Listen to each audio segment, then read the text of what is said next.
여기서 드러나기 시작하는 것은 소문이나 고립된 이론 혹은 역사적인 우연이 아닙니다. 이는 오랜 시간에 걸쳐 관찰된 신호들이 연결된 것으로 지구의 행동과 인류의 집단적 운명에 대한 깊은 통찰과 관련되어 있습니다. 어떤 현대적 헤드라인보다 훨씬 이전에 에드가 케이시는 지구가 느리고 지속적인 멈출 수 없는 조정의 시기로 들어설 것이라고 예견했습니다. 아무 일도 갑작스럽게 일어나지 않습니다. 세계는 축적을 통해 변화합니다. 작은 이동들, 거의 감지되지 않는 변화들.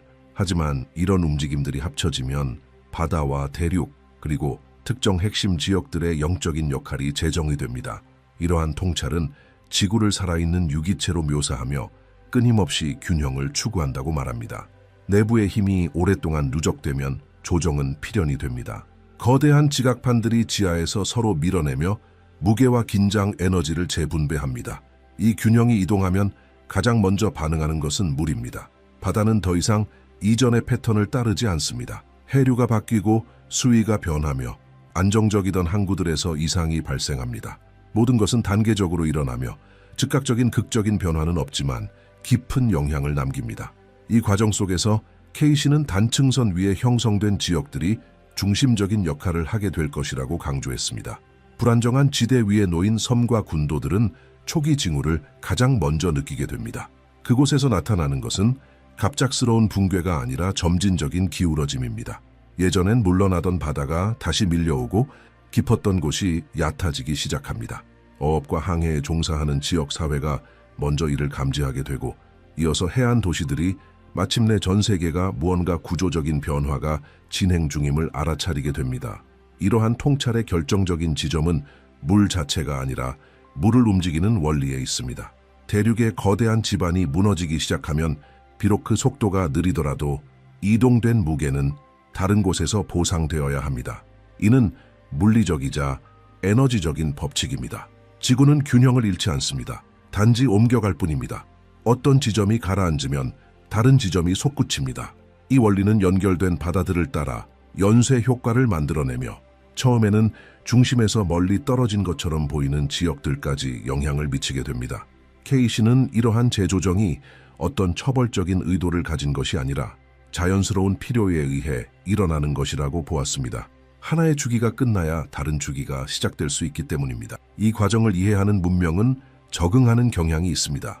반면 명확한 신호들을 부정하려는 민족들은 오랜 불안정에 직면하게 됩니다.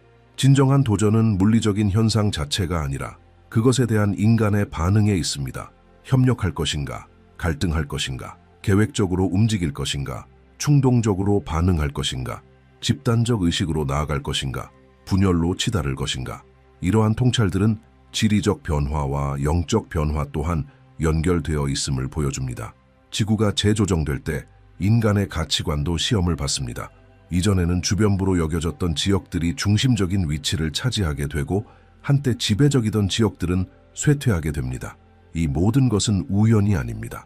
물리적 균형은 국가들의 도덕적 사회적 균형과 함께 움직입니다. 그래서 케이시는 특정 지역들이 단순한 경제적 전략 거점이 아니라 전환의 시대의 인류 재조정의 중심지가 될 영적 거점이 될 것이라 예측했습니다. 이러한 관측이 가리키는 시기는 바로 이 10년의 후반부와 일치합니다. 그 시점부터 조용했던 변화들이 눈에 띄게 가속화되기 시작합니다. 멀게만 느껴졌던 일들이 이제는 데이터, 보고서, 자연현상, 지리적 긴장 등으로 구체화되어 나타나기 시작합니다. 이는 한 시대의 끝이 아니라 중심축의 이동입니다. 누가 영향력을 가지며 누가 유지하고 누가 이끌지를 재정의하는 움직임입니다. 지금 초점은 이 조정이 본격적으로 드러나기 시작하는 지역으로 옮겨집니다. 통찰들은 지구의 동부축이 오랜 세월 동안 조용한 지각 이동으로 누적된 압력을 집중적으로 품고 있다고 지적합니다. 이는 단순한 지도상의 지점이 아니라 거대한 판들이 만나는 곳으로 서로를 밀어내며 어렵게 균형을 이루는 지역입니다. 이곳에서는 아주 작은 움직임도 크게 확대된 영향을 불러옵니다. 단기적으로는 사소해 보이지만 중장기적으로는 구조적인 변화를 초래하게 됩니다. 에드가 케이시는 이러한 위험 지역 위에 형성된 섬들이 한순간에 파괴되는 것이 아니라 훨씬 더 불안한 방식으로 변화할 것이라 설명했습니다. 점진적인 기울어짐, 천천히 무너지는 안정성, 주변 바다의 행동이 달라지기 시작합니다. 위험은 특정한 하루에 몰려있지 않습니다. 그것은 수많은 날들의 합산에서 옵니다. 처음에는 항구에서 기술적인 문제가 발생합니다. 이어서 준설이 반복적으로 필요해집니다. 그 다음엔 해안가 지역들이 점점 더 잦은 침수와 함께 살아가야 합니다. 즉각적인 공포를 일으키지는 않지만 너무 오랫동안 무시되기에는 충분히 중요한 변화들입니다. 이러한 징후들은 지표면에만 국한되지 않습니다. 해류의 움직임이 불규칙해지기 시작합니다. 이전에는 강하게 빠졌던 물이 이제는 높은 수위를 유지한 채 머무르게 됩니다. 예측 가능한 주기에 익숙했던 지역들이 지속적인 불안정에 직면합니다. 바다에 의존하는 이들은 이를 일찍 감지하게 됩니다. 그러나 정부나 대도시 중심지들은 늦게서야 이를 인식하게 됩니다. K씨는 이러한 인식의 지연이 피해를 더욱 키운다고 경고했습니다. 자연의 진행이 먼저이고 인간의 반응은 언제나 그 뒤따르기 때문입니다. 이 단계의 핵심 지점은 무게의 이동에 있습니다. 대륙의 지반이 무너지기 시작하면 비록 밀리미터 단위일지라도 지구의 균형은 다른 지점에서 보상을 요구합니다. 이 보상은 추상적으로 일어나지 않습니다. 인접 지역의 점진적인 융기, 인근 바다로의 물이동, 서로 연결된 지역 간 상대적인 수위 변화로 구체적으로 나타납니다. 지구는 어느 편도 들지 않습니다. 그저 자신의 법칙에 따를 뿐입니다. 이러한 맥락에서 섬과 대륙을 가르는 바다는 단순한 경계선이 아닙니다. 그것은 압력의 지대가 됩니다. 물은 해저의 기울기에 반응하여 몇 주, 몇 달에 걸쳐 엄청난 양을 이동시킵니다. K씨는 이런 상황에서 가장 두드러진 효과가 발생 중심지가 아니라 그로 인해 영향을 받는 지역에서 나타난다고 설명했습니다. 겉보기엔 안전해 보였던 해안들이 예상치 못한 이상 현상에 직면하게 되고 멀게만 느껴졌던 변화가 경고 없이 가까이 다가옵니다. 이 과정은 현대사회의 취약점을 드러냅니다. 영구적 안정성에 대한 지나친 신뢰, 오래된 지도 위에 세워진 도시들, 이미 변화를 시작한 세상을 고려하지 않고 설계된 기반시설들, K씨는 이것을 고도로 발전한 문명들이 반복하는 오류라고 보았습니다. 기술적 진보가 자연의 법칙을 무력화시킨다는 착각, 이 환상이 무너질 때 적응은 신속해야만 합니다. 그리고 그 신속함은 사전 인식에서 비롯됩니다. 이 단계의 전개는 상징적 의미 또한 내포합니다. 오랫동안 권력을 집중해온 지역들이 중심성을 잃기 시작하고 한때 주변부로 여겨졌던 지역들이 전략적 위치를 차지하기 시작합니다. 물리적 이동은 영향력의 이동을 동반합니다. 세계는 단지 땅과 물의 재편성에 그치지 않고 지도력, 책임, 도덕적 방향성에서도 재조정됩니다. 이 지점에서부터 이 현상은 단순한 지질학적 사건을 넘어 인간의 문제로 확장됩니다. 이 재조정이 진행됨에 따라 그 영향은 구조적 차원을 넘어 섬과 대륙을 잇는 바닷길에서 직접적으로 나타나기 시작합니다. 해저의 지속적인 이동은 엄청난 물의 양을 밀어내며 쉽게 사라지지 않는 측면 압력을 생성합니다. 이는 하나의 큰 파도나 카메라에 담긴 일회성 사건이 아닙니다. 반복되고 멈추지 않는 진전으로 점차 사람들의 통제되고 있다는 착각을 무너뜨립니다. 이러한 시기를 K씨는 이상한 해양 행동이 나타나는 때로 묘사했습니다. 예전처럼 물이 빠지지 않는 조수, 뚜렷한 폭풍도 없는데 저지대까지 밀려드는 바닷물, 점점 더 어렵게 운영되는 항구, 급히 재검토되는 해안 구조물들, 혼란을 주는 것은 바로 눈에 띄는 촉발 요인이 없다는 점입니다. 폭발도 상징적인 날짜도 확실한 경고도 없습니다. 단지 새롭고 낯선 패턴이 예전의 질서를 대신하기 시작할 뿐입니다. 이러한 진전은 해안 도시들 앞에 조용한 선택을 제시합니다. 적응할 것인가, 고집할 것인가, 구조물을 높일 것인가, 전략적으로 후퇴할 것인가, 오랫동안 유지해온 점유 방식을 재검토할 것인가, 아니면 모든 것이 저절로 정상으로 돌아올 것이라 믿을 것인가. 문제는 이 과정이 처음 상태로 되돌아가지 않는다는 점입니다. 일단 균형이 이동하기 시작하면 새로운 안정을 찾을 때까지 그 흐름은 계속됩니다. 이를 부정하려는 시도는 다음 주기에서 더 큰 대가를 부르게 됩니다. 영향은 물리적 환경에만 머무르지 않습니다. 인간관계에도 압박을 가합니다.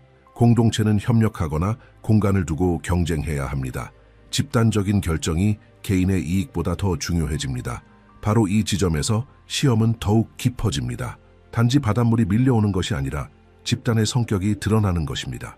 사람들이 압박 속에서 어떻게 행동하는지가 그 사회가 이 전환을 강화된 상태로 통과할지 아니면 분열될지를 결정짓습니다. 이 시점에서 K씨는 물이 거울처럼 작용한다고 경고했습니다.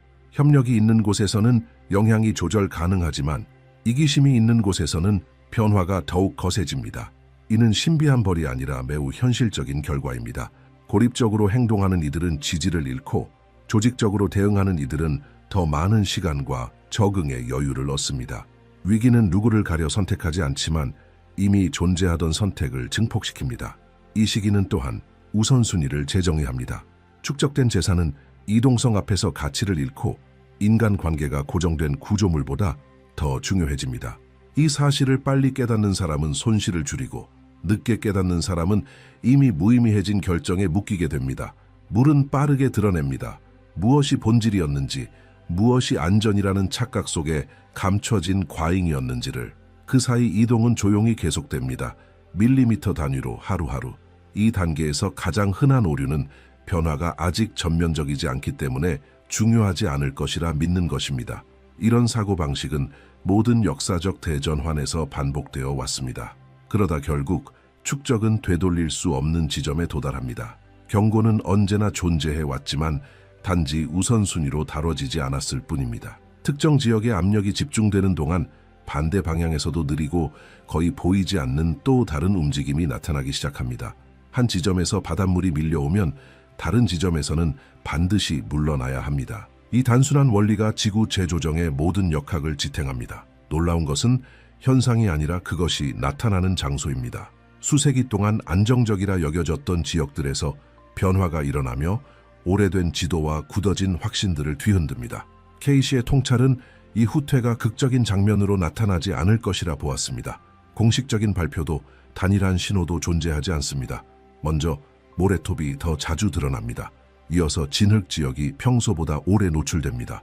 그러다 점차 지반이 단단해지기 시작합니다. 처음에는 단순한 조수간만의 극단적 변화로 보였던 현상이 불안할 정도로 반복되기 시작합니다. 새로운 패턴이 자리 잡고 바다는 수천 년 동안 머금었던 것을 되돌리기 시작합니다. 이 과정은 강력한 상징적 의미를 내포합니다. 세대에 걸쳐 바다 아래에 잠겨있던 땅이 마치 적절한 때를 기다렸다는 듯 모습을 드러냅니다. 그러나 그것은 즉시 사용할 수 있는 자원이 아닙니다. 시간, 적응, 책임이 필요합니다. 새롭게 노출된 땅은 단계를 거칩니다. 처음엔 불안정하고 그 다음 단단해지며 마지막에 이르러 비로소 비옥해집니다. 이 시간차는 일종의 필터 역할을 합니다. 성급하게 움직이는 자는 실수하고 관찰하고 준비하며 자연의 리듬을 존중하는 자는 오래가는 결실을 얻습니다. 이런 등장은 정서적으로도 깊은 영향을 미칩니다. 공간의 한계를 당연시해온 이들이 가능성을 보기 시작합니다. 물리적 지도가 바뀌기 전에 정신적 지도가 먼저 확장됩니다. 부족함에 대한 인식은 점차 기회에 대한 인식으로 전환됩니다. 이는 결정적인 순간입니다. 땅이 드러났다고 해서 번영이 보장되는 것은 아닙니다. 단지 가능성을 제공합니다. 그 가능성을 어떻게 활용하느냐가 이 사건이 공동의 축복이 될지 새로운 갈등의 씨앗이 될지를 결정합니다. K씨는 이 시점이 인류를 도덕적 거울 앞에 세울 것이라 강조했습니다. 새롭게 드러난 땅은 탐욕에 의해 즉시 점유되는 것을 받아들이지 않습니다. 무질서한 개발 시도는 불안정을 초래하고 소유권을 둘러싼 다툼은 장기적인 긴장을 낳습니다. 자연은 조급함에 부정적으로 반응합니다. 그 땅은 계획, 협력, 그리고 장기적 안목에 더 잘 반응합니다. 이는 신비한 벌이 아니라 점유 방식에 따른 지극히 현실적인 결과입니다. 이 단계는 일련의 사건들 속에서 감정적 전환점을 의미합니다. 어떤 이들은 여전히 물에 의해 압박받는 지역에서 상실과 적응에 직면하고 있는 반면 다른 이들은 확장의 가능성을 경험하기 시작합니다. 이 극명한 대비는 인간의 가치를 강하게 시험합니다. 나눌 것인가, 쌓을 것인가, 통합할 것인가, 배제할 것인가, 공동으로 세울 것인가, 아니면 과거의 지배 구조를 반복할 것인가. 행성의 재조정은 해답을 강요하지 않습니다. 단지 선택이 드러나는 무대를 제공합니다. 이 순간을 더욱 강렬하게 만드는 것은 이 모든 일이 우연이 아니라는 인식입니다. 에드가 케이시는 이런 변화의 출현을 더 큰 재조정의 일부로 보았습니다. 균형의 중심이 이동하는 과정입니다. 역사 속에서 저항하고 적응하고 협력하는 법을 배운 지역들이 전략적 위치를 차지하게 됩니다. 이는 특권이 아니라 준비의 결과입니다. 지구는 깊은 변화 앞에서 집단적 성숙을 보여주는 이들을 더 잘 수용합니다. 새로 드러난 땅은 전 지구적 책임 또한 동반합니다. 그것은 특정 집단이나 세대만을 위한 것이 아닙니다. 그것은 리더십의 시험으로 주어집니다. 이 땅이 어떻게 사용되는가는 전 세계에 메시지를 보냅니다. 만약 그것이 또 다른 갈등의 무대로 변한다면 불안정의 주기는 계속될 것입니다. 그러나 그것이 의식적 재구성의 기회로 다뤄진다면 새로운 기준점이 됩니다.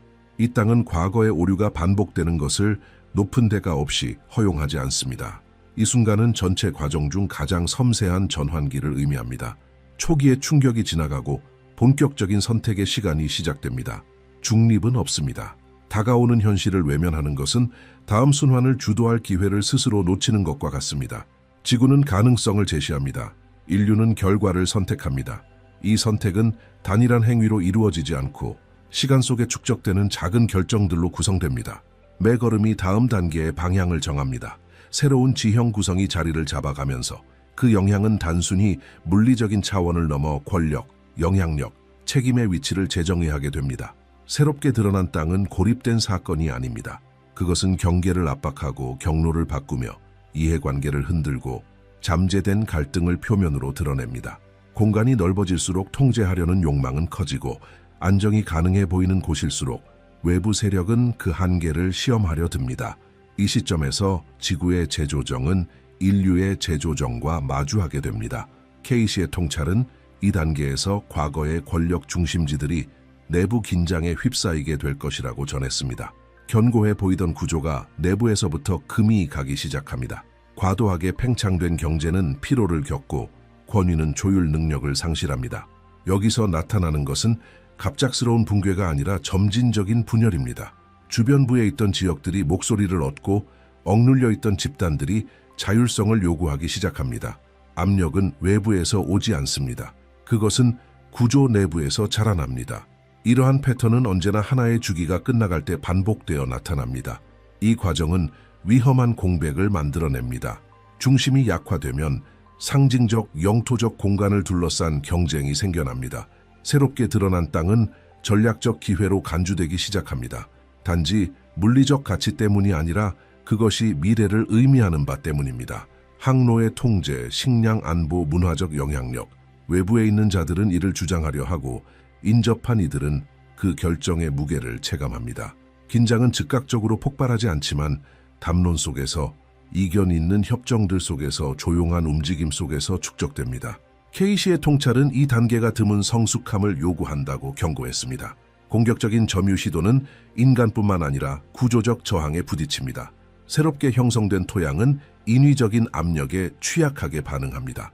성급한 개발은 실패하고 강제적인 점유는 지속적인 마모를 겪습니다. 이 환경은 정복의 대상으로 다뤄질 때 불안정해지며 이는 도덕적 판단 때문이 아니라 생성 방식과의 본질적인 부조화 때문입니다. 이 지점에서 리더십과 지배의 차이는 분명해집니다. 리더십은 이해관계를 통합하고 자연의 리듬을 존중하며 합의를 구축합니다. 지배는 강요하고 속도를 높이며 자원을 추출합니다. 지구는 전자를 선호합니다. 후자는 오래가고 큰 대가를 치르게 합니다. 이 차이는 주에 깊게 관찰하는 이들에게는 명확하게 보입니다. 협력을 선택한 지역은 안정성을 얻고 강압을 선택한 지역은 지속적인 저항에 직면합니다. 이 단계의 정서적 충격도 상당합니다. 기회의 감각은 상실에 대한 두려움과 뒤섞입니다. 새 땅과 가까운 주민들은 자부심과 책임감을 동시에 느낍니다. 동시에 외부의 압박과 내부의 기대에 직면합니다. 이 시기에 내리는 결정들은 세대를 넘어 반향을 일으킵니다. 임시적인 태도는 허용되지 않습니다. 이곳에서의 실수는 쉽게 수정되지 않습니다. 토양은 기억을 지니고 있으며 이 시기에 세워지는 구조들은 다음 순환의 방향을 결정짓습니다. 케이시의 예언은 이 단계가 집단적 준비 상태를 드러내는 시기라고도 지적했습니다. 단지 땅을 소유하는 것만으로는 충분하지 않습니다. 그것을 정의롭고 통찰력 있게 균형 있게 관리할 줄 알아야 합니다. 새로운 땅은 조용한 시험장입니다. 그것은 미덕을 증폭시키고 결함을 드러냅니다. 부패가 있으면 프로젝트는 빠르게 부패합니다. 명확성과 목적이 있다면 성장은 지속됩니다. 이 원리는 믿음의 문제가 아니라 역사가 반복해온 패턴입니다. 한편 과거 강대국들의 약화는 세계의 재배열을 가속화합니다. 영향력은 더 이상 소수에 집중되지 않고 분산됩니다. 이 이동은 독점적 결정을 당연시하던 세력의 불편함을 야기합니다. 기존 통제권을 유지하려는 시도는 불필요한 충돌을 일으킵니다. 세계는 강제적인 적응의 시기로 들어섭니다. 이를 일찍 이해한 이들은 마찰 없이 통과하고 옛 모델을 고수하는 이들은 계속된 소모전을 겪게 됩니다. 이 시점에서 초점은 생존이나 확장을 넘어 목적으로 이동합니다. 이 새로운 구성이 무엇을 위한 것인지, 각 지역이 어떤 역할을 맡는지, 누가 안정성을 제공하고 누가 균형을 조성하는지, 재편된 지구는 재편된 인류를 요구합니다. 안일한 중립은 설 자리가 없습니다. 각 선택은 안정 또는 긴장에 기여합니다. 각 결정은 어떤 미래를 만들고 있는지를 명확하게 드러냅니다. 그리고 마침내 이 과정 전체에서 가장 민감한 지점에 도달합니다. 그것은 센서나 지도, 기술 보고서로는 측정되지 않는 영역입니다. 땅이 움직이고 물이 변하고 권력이 이동하며 경계가 재편된 이후 조정의 방향은 더 깊은 차원으로 향합니다. 바로 집단적 의식입니다. 케이시의 통찰은 이 단계야말로 결정적 순간이라 강조했습니다. 외부의 사건이 아니라 내부의 반응, 무엇이 나타났는가가 아니라 그 나타난 것을 어떻게 다루는가, 이것이 진정한 전환의 본질입니다. 이 단계에 이르면 지구는 이미 충분한 신호를 보였을 것입니다. 어떤 것도 더 이상 놀라움으로 간주될 수 없습니다. 물은 가야 할 곳까지 전진했을 것이고 땅은 드러나야 할 곳에서 솟아올랐을 것입니다. 오래된 구조는 약화되고 새로운 가능성은 모두의 눈앞에 펼쳐집니다. 그 시점부터 미래를 결정짓는 것은 더 이상 지질학적 힘이 아니라 인간의 태도입니다. 에드가 케이시는 이 단계를 성숙한 사회와 충동적인 사회를 가르는 지점으로 보았습니다. 말이 아니라 실제 행동을 통해 구분된다는 것입니다. 첫 번째 시험은 집단적 압박의 순간에 일어납니다. 자원이 위협받는 듯 보일 때 자연스러운 반응은 고립입니다. 각 집단이, 각 가족이, 각 이해관계가 자신만을 생각하게 됩니다. 하지만 케이시의 통찰은 이런 반응이 이해는 가지만 피해를 더욱 증폭시킨다고 경고합니다. 분열이 있는 곳엔 충격이 깊어지고 협력이 있는 곳에선 영향이 완화됩니다. 이것은 기적이 아닌 협력적 행동의 논리적인 결과입니다. 두 번째 시험은 예기치 못한 풍요 속에서 나타납니다. 새로운 땅, 새로운 공간, 새로운 기회들. 여기서 위험의 형태는 바뀝니다. 결핍은 연대를 시험하고 풍요는 인격을 시험합니다. 먼저 달려가 축적하려는 자는 즉각적인 불균형을 초래합니다. 반면 집단적 안목으로 계획하는 자는 오래 지속되는 안정을 만들어냅니다. 이 지점은 매우 중요합니다.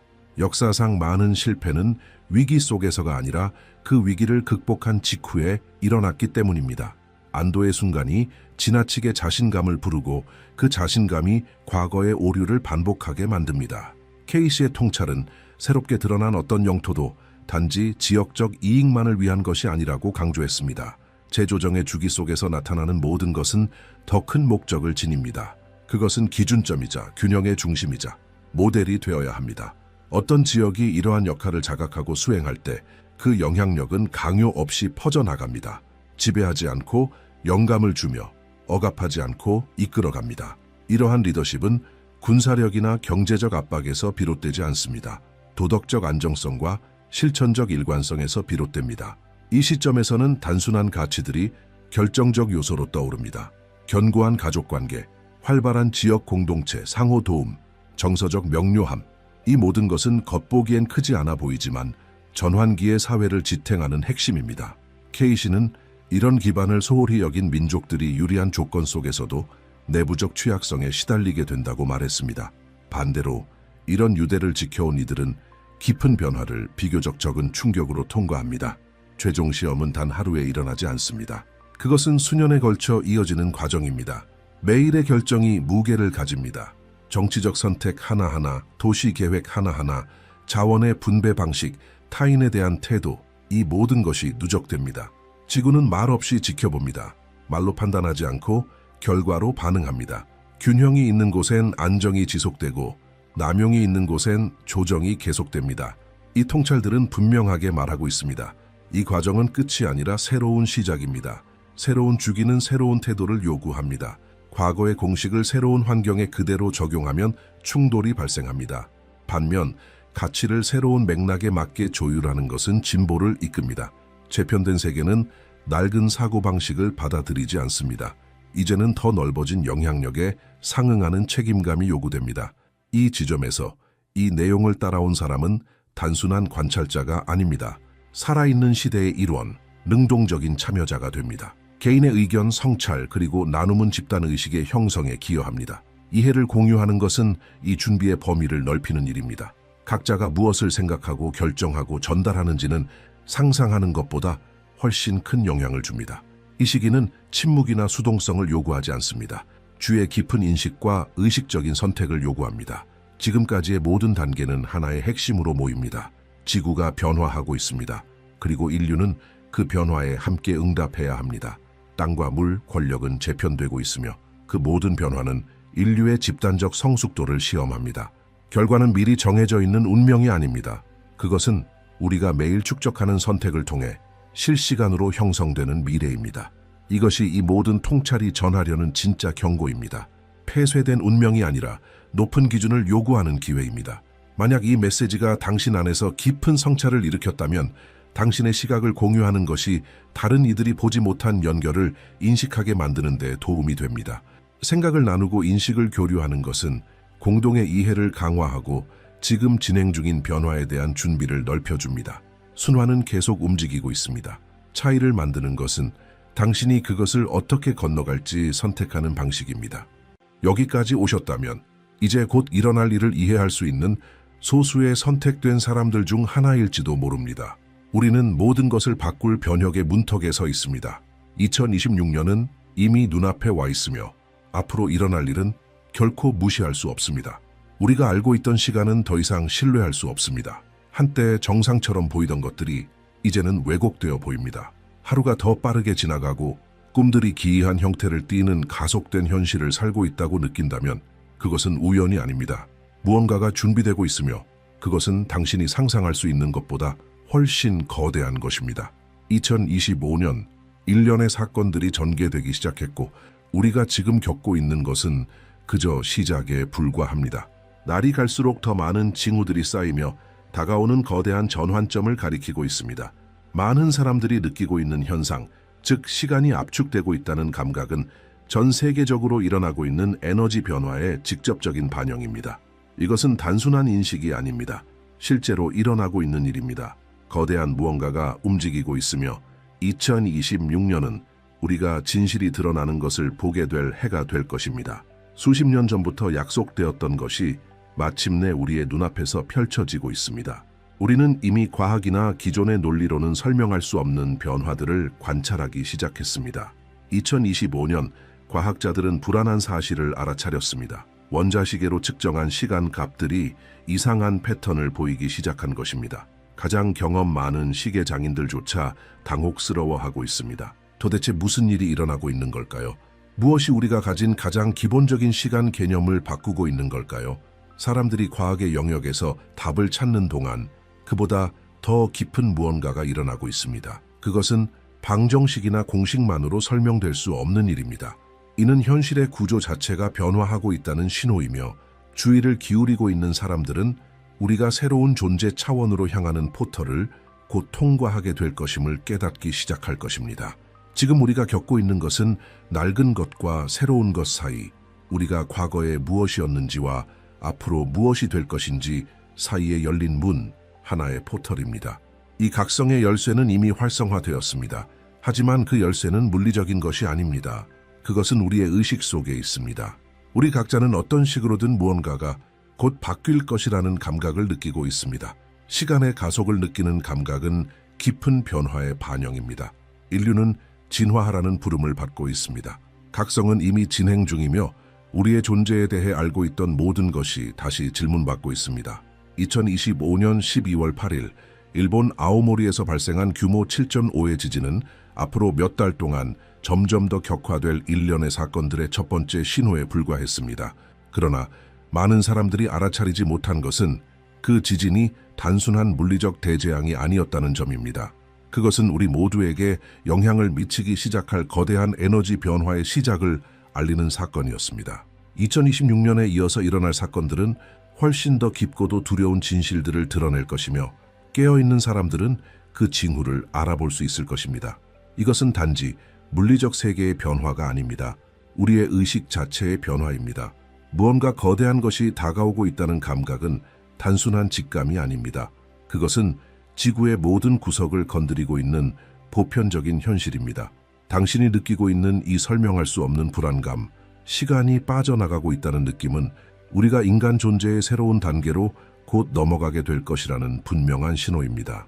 그리고 2026년에는 멀게만 느껴졌던 것이 즉각적인 현실이 될 것입니다. 첫 번째 봉인이 깨졌지만 그 앞에는 훨씬 더 많은 것들이 기다리고 있습니다. 그리고 지금 이 자리에 있는 당신 역시 이 영적 혁명에서 맡게 될 역할이 있습니다. 2025년에 일어난 일은 단순한 고립된 사건이 아니었습니다. 그것은 수십 년 전부터 예언되어 왔던 깊은 변화의 시작이었습니다. 일본에서 가장 존경받는 인물 중 한 명인 영매 키보 아이코는 오늘날까지도 울림을 주는 예언의 유산을 남겼습니다. 자신의 시간이 얼마 남지 않았음을 알았던 그녀는 검은 노트에 지금 현실이 되고 있는 예언들을 기록했습니다. 그녀는 우연히 그것을 쓴 것이 아니었습니다. 2025년에 거대한 퍼즐의 조각들이 맞춰지고 첫 번째 봉인이 깨질 것을 알고 있었던 것입니다. 그러나 앞으로 다가올 것은 그 어떤 예언을 뛰어넘는 것입니다. 아이콘은 경고했습니다. 이 노트는 2025년 12월 이전에는 열어서는 안 된다. 그 전에 열면 공포가 모든 것을 지배하게 될 것이며 아무도 다가올 것에 대비하지 못할 것이다. 이제 예언들이 현실로 나타나기 시작하는 것을 보며 우리는 이 경고의 의미를 이해하게 됩니다. 아오모리의 지진으로 시작된 것은 그저 시작에 불과했습니다. 우리는 거대한 변혁의 순간으로 밀려가고 있지만 그 순간은 명확하지 않을 것입니다. 요란한 소리나 눈에 띄는 대재앙의 형태로 나타나지 않을 것입니다. 그것은 더 미묘하고 더 깊은 것입니다. 그 변화는 우리 안에서 의식의 가장 깊은 층에서 일어날 것입니다. 시간이 압축되고 있다는 가속된 감각은 이러한 에너지 변화의 직접적인 반영입니다. 일정해야 할 원자시계조차 흔들리기 시작했습니다. 과학자들은 여전히 논리적인 설명을 찾으려 애쓰고 있지만 그 답은 과학을 넘어선 곳에 있습니다. 변화는 입자나 물리적 공간에만 존재하는 것이 아닙니다. 그것은 우리가 현실을 인식하도록 지배하는 에너지에 있습니다. 그리고 2025년을 거치며 점점 더 많은 사람들이 이를 느끼기 시작했습니다. 주의를 기울이던 사람들은 전통적인 물리학으로는 설명할 수 없는 작은 신호들, 사소한 디테일들을 보았습니다. 시간은 점점 불안정한 개념이 되어가고 있으며 그와 함께 우리는 세상을 인식하는 새로운 방식으로 진화하도록 강요받고 있습니다. 키보 아이코가 그렇게 세밀하게 예언했던 것들이 이제 현실로 펼쳐지고 있습니다. 그러나 지금 일어나고 있는 일을 이해하는 열쇠는 개별적인 예언에 있는 것이 아니라 전 지구적인 맥락에 있습니다. 아오모리의 지진은 단순한 자연재해가 아니었습니다. 그것은 깨어날 준비가 된 이들을 향한 하나의 부름이었습니다. 사람들은 서로 닿아있지 않음에도 불구하고 비슷한 꿈을 꾸기 시작했고 공유된 환상과 설명할 수 없는 감각적 경험들까지 보고하고 있습니다. 세계를 인식하는 우리의 방식에 무언가가 변화하고 있으며 그것은 고대의 예지자들이 이미 도래할 것이라 알고 있던 것이었습니다.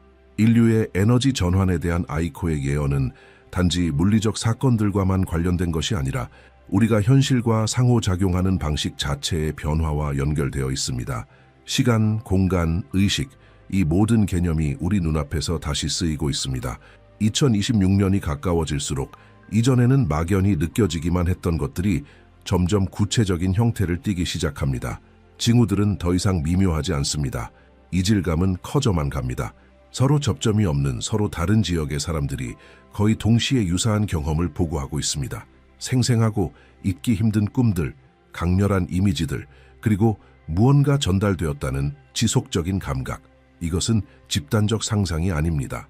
하나의 패턴이 드러나고 있으며 그것은 인간의식의 깊은 재편을 가리키고 있습니다. 과학적 기록들 또한 기존의 설명으로는 풀기 힘든 이상 현상들을 가리키기 시작했습니다.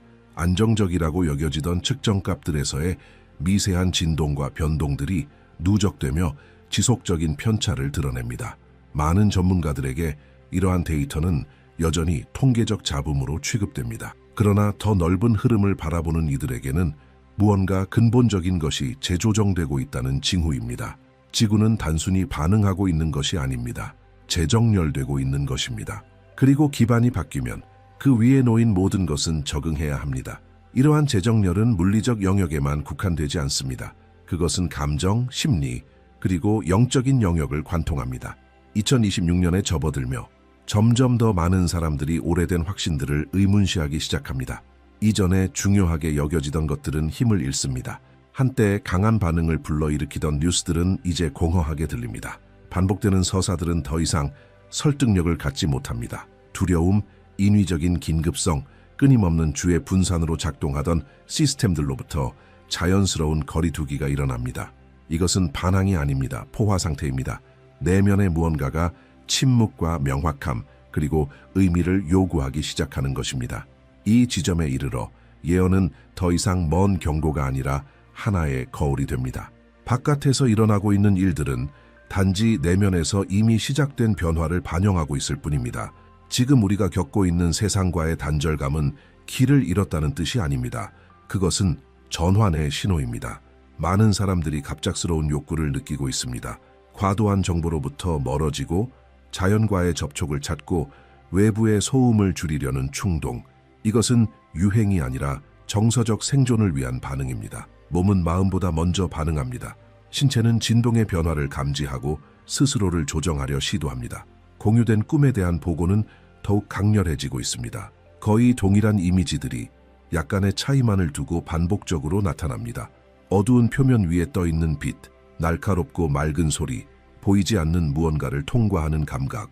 이런 경험 속에는 공포가 없습니다. 그러나 강한 인상이 남습니다. 그 인상은 사람을 변화시키고 깊은 사색을 불러일으킵니다.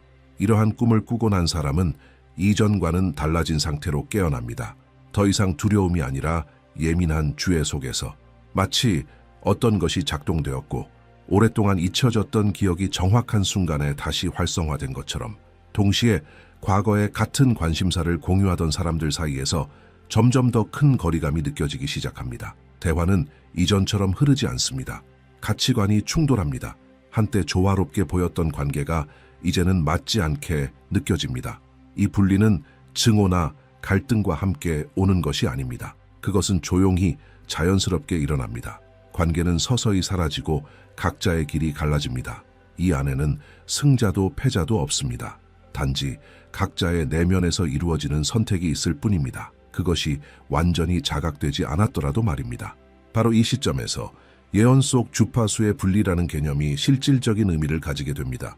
같은 물리적 공간을 공유하는 사람들조차 전혀 다른 내면의 현실을 살아가게 됩니다. 일부는 여전히 오래된 구조에 얽매여 있고 또 다른 이들은 어디로 가는지 알 수 없어도 앞으로 나아갑니다.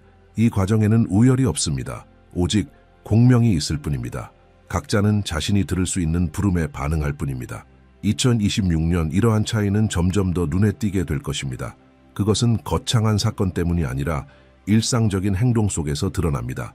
위기, 상실, 변화에 대한 사람들의 반응에서 보입니다. 어떤 사람들은 더 깊은 틀에 갇히고 또 다른 사람들은 놀라울 만큼 평온해집니다. 절망이 있어야 할 자리에 평정이 자리합니다. 그 평온은 현실을 부정해서 오는 것이 아니라 지금 이 순간의 의미를 더 깊이 이해하게 되었기 때문입니다. 과정이 진행됨에 따라 더 깊은 계시가 형성되기 시작합니다. 더 이상 흩어진 신호들이나 개인적인 직관의 문제가 아닙니다.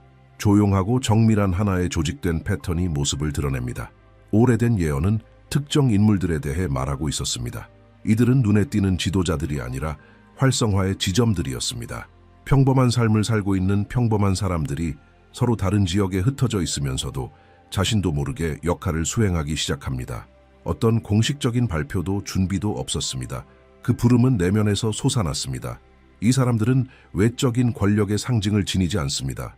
눈에 띄는 지위를 차지하지도 않고 주목을 원하지도 않습니다.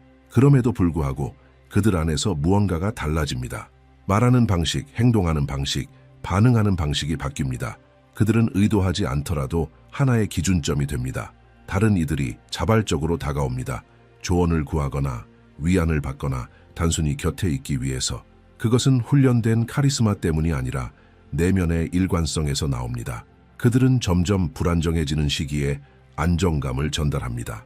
이러한 활성화는 각각 고유한 기능을 수행합니다. 혼란 속에서 정보를 정리하는 이들, 긴장이 팽팽한 공간을 진정시키는 이들, 잊혀질 뻔한 고귀한 가치를 지켜내는 이들, 지도가 없는 상황에서 새로운 방향을 제시하는 이들, 집단이나 가족 안에 보이지 않는 갈등을 정화하는 이들, 우연히는 절대 만날 수 없는 사람들을 연결하는 이들, 그리고 아무도 보지 않을 때조차도 내면의 중심을 지키며 조용히 모든 것을 버텨내는 이들까지, 그들은 각자의 자리를 지키며 그 역할을 해냅니다. 이 움직임은 고립된 것이 아닙니다. 그것은 살아있는 하나의 네트워크처럼 퍼져나갑니다. 이들 중 누군가가 자신의 역할에 깨어나면 비록 그것을 명명하지 못하더라도 그 영향은 주변으로 확산됩니다. 작은 행동 하나가 예기치 못한 결과를 만듭니다. 한마디의 대화가 누군가의 삶의 방향을 바꾸고 단순한 결정이 더 큰 갈등을 막으며 사소해 보이는 몸짓이 깊은 조화를 불러옵니다. 이 모든 것은 우연이 아닙니다. 지금 진행 중인 하나의 집단적 조정에 대한 반응입니다. 이 과정이 진전되면서 오래된 예언 속 인류의 축소에 대한 말이 점점 명확해집니다. 그것은 육체적 소멸에 관한 이야기가 아닙니다. 그것은 수렴에 관한 이야기입니다. 외면의 다양성은 그대로 유지되지만 내면에서는 조용한 분리가 일어납니다.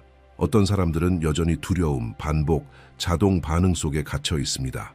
다른 이들은 점점 더 의도적으로, 명확하게, 정서적으로 책임 있는 방식으로 행동하기 시작합니다. 물리적인 세계는 여전히 공유되지만 그 속에서 살아가는 내적 경험은 근본적으로 달라집니다. 이 현상은 이제 더 큰 구조들에까지 영향을 미치기 시작합니다. 공동체들이 재조직되고 이전에는 유독하던 환경들이 힘을 잃어갑니다. 오직 압박과 통제로 유지되던 시스템들은 진정한 참여가 부족해지며 점점 기능을 멈추기 시작합니다. 직접적인 충돌이 일어나는 것이 아닙니다. 단지 그 구조들이 비워지는 것입니다. 더 이상 공명하지 않는 것들은 자연스럽게 작동을 멈춥니다. 이 전환은 조용하지만 깊이 있으며 누구의 허락도 기다리지 않고 앞으로 나아갑니다. 동시에 무언가 더 거대한 것이 준비되고 있다는 집단적 감각이 커지고 있습니다. 위협으로서가 아니라 하나의 정점으로서 느껴집니다. 최근 몇 년간 겪어온 어려움들이 이제 더 넓은 맥락 안에서 이해되기 시작합니다. 상실, 단절, 좌절은 단순한 고통이 아니라 형성의 과정이었습니다. 그것들은 과도함을 제거하고 취약함을 드러내며 깊은 내면의 선택을 강요했습니다. 그 어떤 것도 헛되지 않았습니다. 모든 경험이 지금의 조정을 위한 밑거름이 되었습니다. 이 시점에서 관찰자는 단순한 구경꾼이기를 멈춥니다. 이 흐름을 따라가던 사람들은 점점 자신이 이 과정 속 어디에 서 있는지를 자각하게 됩니다. 그것은 정해진 운명이 아니라 계속해서 선택해 나가는 삶의 방식입니다. 주의 의도, 자세, 말로 내세우는 신념보다 훨씬 중요한 요소들입니다. 각자가 사건들에 어떻게 반응하는지가 지금 진행 중인 변화와의 공명 여부를 결정합니다. 이 순환이 마무리에 가까워질수록 한 가지가 점점 더 명확해집니다. 오래된 예언들은 공포를 조장하거나 복종을 강요하기 위해 남겨진 것이 아니었습니다. 그것들은 지도와 같았습니다. 바뀔 수 없는 운명을 제시하는 것이 아니라 가능한 길들을 보여주는 역할을 했습니다. 이 시기를 맑은 의식으로 통과할 것인지 고통 속에서 휘말릴 것인지는 각 개인이 이 순간을 어떤 수준의 자각으로 살아내는가에 달려 있습니다. 미래는 돌에 새겨진 문장이 아닙니다. 그것은 집단적인 내면의 상태에 따라 반응합니다. 이 모든 과정을 통해 드러난 것은 거대한 하나의 조용한 정화입니다. 사람 자체를 가르는 것이 아니라 오래된 패턴들을 걸러내는 것입니다. 더 이상 유지되지 않는 습관들, 의존에만 기반한 관계들, 지속적인 두려움으로 유지되던 믿음들, 이 모든 것이 외적인 힘에 의해 강제로 무너지는 것이 아니라 그 자체로 내부의 지지를 잃고 사라지기 시작합니다. 2026년에는 이 과정이 훨씬 더 뚜렷해질 것입니다. 많은 사람들이 이제 예전처럼 살 수 없음을 실감하게 됩니다. 아무리 애써도 내면의 어떤 부분이 이전의 상태로 돌아가는 것을 허락하지 않습니다. 이 시기는 두 가지 존재 방식 사이의 전환점으로 작용합니다. 하나는 자동 반응에 기반한 삶, 또 다른 하나는 존재의식에 기반한 삶입니다. 하나는 끊임없는 산만함에 의해 유지되고 다른 하나는 집중과 주의에 의해 이루어집니다. 이 변화는 극적이거나 격렬하게 일어나지 않습니다. 그것은 일상의 사소한 장면들 속에서 조용히 드러납니다. 무엇을 소비할지, 누구와 연결될지, 어려움을 어떻게 다룰지와 같은 선택들에서 거대한 담론보다 작은 결정 하나가 훨씬 더 큰 의미를 갖기 시작합니다. 이 시기를 미리 관찰했던 이들이 남긴 메시지들은 하나의 중심으로 수렴됩니다. 의식은 선택을 낳고 선택은 방향을 만들며 방향은 결과를 형성한다는 것입니다. 여기에 맹목적인 믿음은 요구되지 않습니다. 요구되는 것은 정직한 관찰입니다. 내면을 바라보고 더 이상 의미 없는 것들을 인식하는 것, 무겁게 느껴지는 것, 에너지를 고갈시키는 것, 반복만 될 뿐 어떤 방향도 제시하지 않는 것들을 알아차리는 것. 이러한 흐름 속에서 각 개인의 역할은 핵심이 됩니다. 모두를 구원하는 연궁이 아니라 자신이 속한 환경 안에서의 하나의 안정지점으로서 말입니다. 한 사람이 행동 방식을 바꾸면 그 주변의 에너지가 반응합니다. 갈등이 줄어들고 결정이 명확해지며 관계들이 자연스럽게 조정됩니다. 이것은 우연이 아닙니다. 정돈된 의식은 주변의 질서를 만들어냅니다. 이 효과가 확장되면 진정한 집단적 변화가 발생합니다. 집단적 각성이라는 개념은 모두가 똑같은 경험을 하게 된다는 뜻이 아닙니다. 그것은 점점 더 많은 사람들이 맑은 인식, 감정적 책임감, 그리고 분별력을 갖고 살아가기 시작한다는 의미입니다. 그것만으로도 사회를 떠받치는 기반이 바뀌게 됩니다. 두려움에 의존하던 시스템들은 효율을 잃고 공허한 이야기들은 더 이상 사람들을 설득하지 못합니다. 주의력은 소중한 자원이 되며 그것을 의식적으로 사용하는 사람은 혼란 속에서도 선명함을 얻습니다. 새롭게 시작되는 해는 쉬운 약속을 담고 있지 않습니다. 하지만 무한한 가능성을 품고 있습니다. 내면의 재구성, 더 의식적인 선택들, 진정한 가치에 부합하는 삶을 새로이 세울 가능성. 조화라는 개념은 추상에서 벗어나 실질적인 것이 됩니다. 그것은 매일 반복되는 작은 결정들 안에서 만들어집니다. 지금 이 순간은 하나의 조용한 초대장을 내밀고 있습니다. 내면의 침묵으로, 관찰로, 그리고 단순한 감사로의 초대입니다. 일상을 지탱하는 것들에 대한 자각은 인식을 조정하고 불안을 줄이며 정서적 영역을 안정시킵니다. 감사는 공허한 의식이 아니라 삶의 균형을 유지하는 것들에 대한 의식적인 인정입니다. 이 내면의 조정은 곧 우리가 현실을 경험하는 방식을 근본적으로 변화시킵니다. 본질과의 연결은 이 과정을 더욱 견고하게 만듭니다. 자연과의 접촉, 과도함의 절제, 소비하는 정보에 대한 신중한 선택.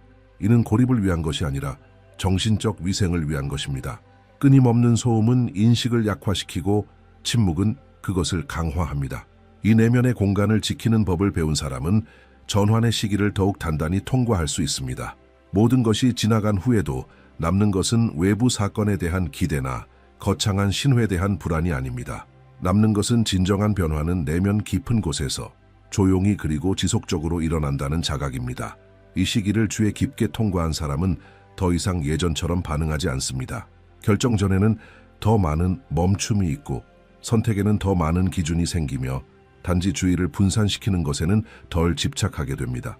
이런 변화는 억지로 생겨나는 것이 아닙니다. 내면 어딘가가 성숙해졌기 때문에 자연스럽게 일어나는 것입니다. 2026년 이 성숙함은 조용히 확산되기 시작합니다. 뉴스에 나오지 않고 이름 붙여지지도 않습니다. 그것은 사람들이 상실, 불확실성, 그리고 자기 내면의 침묵을 다루는 방식 속에 드러납니다. 많은 이들이 더 이상 정답을 갈구하지 않습니다. 그 대신 지금 이 흐름 속에서 자신의 자리를 이해하는 것이 더 중요해집니다. 이 태도의 변화는 삶이라는 경험 자체를 완전히 바꾸어 놓습니다. 여전히 외부의 확신, 뚜렷한 징표를 기다리는 사람들도 있습니다. 그러나 진짜 신호는 내면에 있습니다. 그것은 소음이 잦아들 때 찾아오는 명료함입니다. 혼란 속에서도 정렬되어 있는 듯한 감각입니다. 힘든 날들 속에서도 중심을 잃지 않는 능력입니다. 이것은 고통이 없다는 뜻이 아닙니다. 오히려 그 고통 속에서도 의미가 함께 있다는 뜻입니다. 오래된 메시지들은 바로 이것을 가리키고 있었습니다.